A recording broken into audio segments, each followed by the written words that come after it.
নমস্কাৰ পুৱাৰ প্ৰথমটো বাতৰিৰ সৈতে মই অৰূপ মৰাং। এবাৰ পুৱাই গৰুখুটিত পুনৰ উচ্ছেদ অভিযান প্ৰশাসনৰ। এবাৰ প্ৰশাসনৰ বুলডোজাৰ চলিল প্ৰায় 400টা পৰিয়ালৰ বাসগৃহত আৰু ইয়াকে লৈ এবাৰ প্ৰতিক্ৰিয়া প্ৰকাশ কৰিছে পৰিয়ালসমূহে। আৰু এই মুহূৰ্তত জনাব বিচাৰিছোঁ এটা বিশেষ খবৰ। প্ৰশাসনৰ পুনৰ বুলডোজাৰ চলিল চিপাঝাৰৰ ধলপুৰত পুনৰ উচ্ছেদ অভিযান প্ৰশাসনৰ। ৩ নং ধলপুৰত ৩৭৯টা পৰিয়ালক উচ্ছেদ কৰিছে প্ৰশাসনে।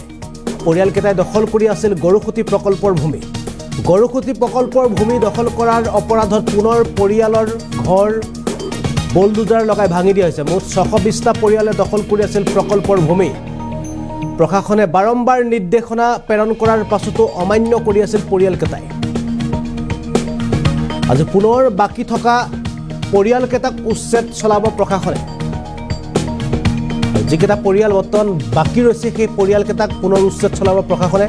চিপাঝাৰ ধলপুৰত পুনৰ উচ্ছেদ অভিযান প্ৰশাসনৰ। ৩ নং ধলপুৰত ৩৭৯টা পৰিয়ালক উচ্ছেদ চলাব প্ৰশাসনে। প্ৰশাসনে উচ্ছেদ চলাবৰ কাৰণে সম্পূৰ্ণ সাজু হৈছে, সষ্টম হৈছে। পৰিয়ালকেইটাই দখল কৰি আছিল গৰুখুটিৰ প্ৰকল্পৰ ভূমি। গৰুখুটি প্ৰকল্পৰ ভূমি মুকলি কৰিবৰ বাবে ইয়াৰ পূৰ্বে দেখিছিল যে বৃহৎ পৰিমাণৰ লোক আছিল। তেওঁলোকে চৰকাৰী ভূমিত দখল কৰি থকাৰ বাবে তেওঁলোকৰ ঘৰ বুলডোজাৰ বা আৰক্ষী প্ৰশাসন লগাই তেওঁলোকে আজি কিছু বছৰ পূৰ্বে চিপাঝাৰ এই বৃহৎ কৃষিভূমি উচ্ছেদ অভিযান চলাই চৰকাৰে নিজৰ কব্জালৈ আনিছিল। আৰু পুনৰ সেই গৰুখুটি প্ৰকল্পৰ ভূমি কব্জা কৰা, দখল কৰাৰ অভিযোগ উত্থাপন হৈছে বহুকেইটা পৰিয়ালৰ বিৰুদ্ধে। আৰু সেইসকল পৰিয়ালৰ বিৰুদ্ধে পুনৰ প্ৰশাসনে উচ্ছেদ অভিযান চলাব। ৩৭৯টা পৰিয়ালৰ বিৰুদ্ধে প্ৰশাসনে উচ্ছেদ চলাবলৈ সাজু হৈছে।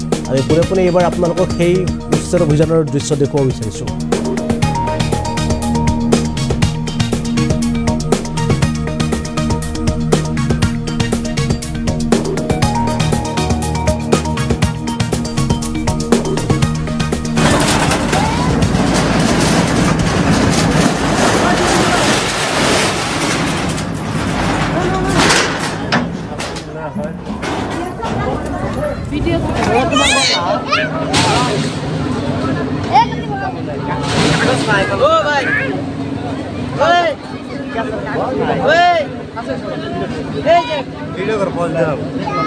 बाबू बनाइছে